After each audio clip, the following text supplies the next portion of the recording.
ఇవాళ పార్లమెంట్ ముందుకు కీలక బిల్లులు రానున్నాయి.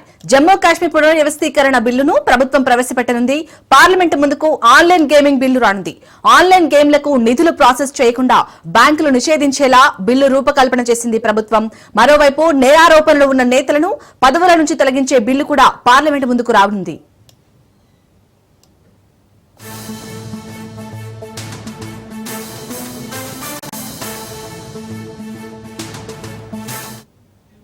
తీవ్రమైన నేరారోపణలతో అరెస్టై వరుసగా 30 రోజుల పాటు నిర్బంధంలో ఉంటే ప్రధానమంత్రినైనా కేంద్ర మంత్రినైనా పదవి నుంచి తొలగించేందుకు వీలు కల్పించే బిల్లును లోక్సభలో ప్రవేశపెట్టనున్నారు.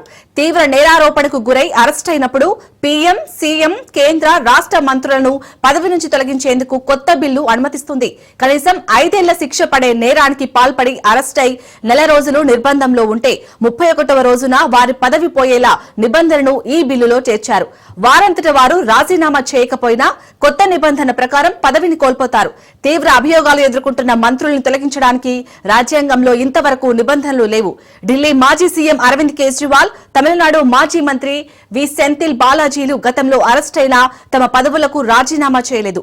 ప్రతిపక్ష పాలిత రాష్ట్రాల ముఖ్యమంత్రుల్ని అరెస్టు చేయించి అస్థిరపరచడానికే కేంద్రం ఈ బిల్లును తీసుకువస్తుందని కాంగ్రెస్ మండిపడుతోంది.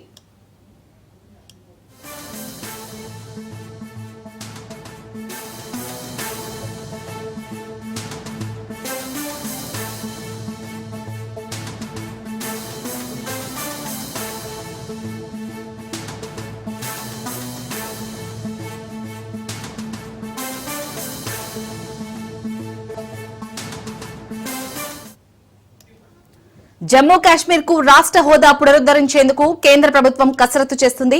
130వ రాజ్యాంగ సవరణ బిల్లు 2025, కేంద్ర పాలిత ప్రాంత ప్రభుత్వ సవరణ బిల్లు 2025, జమ్మూ కాశ్మీర్ పునర్వ్యవస్థీకరణ సవరణ బిల్లు 2025, ఆన్లైన్ గేమింగ్ నియంత్రణ బిల్లు 2025లను లోక్సభలో ప్రవేశపెట్టనున్నారు. కొన్ని బిల్లుల్ని సంయుక్త పార్లమెంటరీ సంఘాలకు నివేదించనున్నారు. కొత్తగా ప్రవేశపెట్టనున్న జమ్మూ కాశ్మీర్ బిల్లు ఆ ప్రాంతానికి రాష్ట్ర హోదా కల్పించనుంది.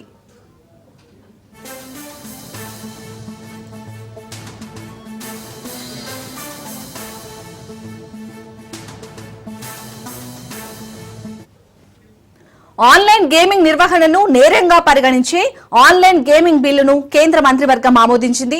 దీనిని పార్లమెంటులో ప్రవేశపెడతారు. ఆన్లైన్ గేమ్స్, ఈ స్పోర్ట్స్ మధ్య విభజన చూపించేలా బిల్లును రూపొందించారు. నిబంధనల్ని ఉల్లంఘించి ఆన్లైన్ గేమ్స్ అందిస్తున్న వారికి 3 ఏళ్ల వరకు జైలు శిక్ష లేదా కోటి వరకు జరిమానా లేదా ఆ రెండో విధించాలని ప్రతిపాదించారు. సంబంధిత అడ్వైజ్మెంట్లలో భాగం పంచుకున్న వారికి గరిష్టంగా 2 ఏళ్ల జైలు శిక్ష, 50 లక్షల వరకు జరిమానా విధిస్తారు. వీటి ఆర్థిక లావాదేవీలో ప్రమేయం ఉన్న వారికి గరిష్టంగా 3 ఏళ్ల శిక్ష, కోటి వరకు జరిమానా వేస్తారు.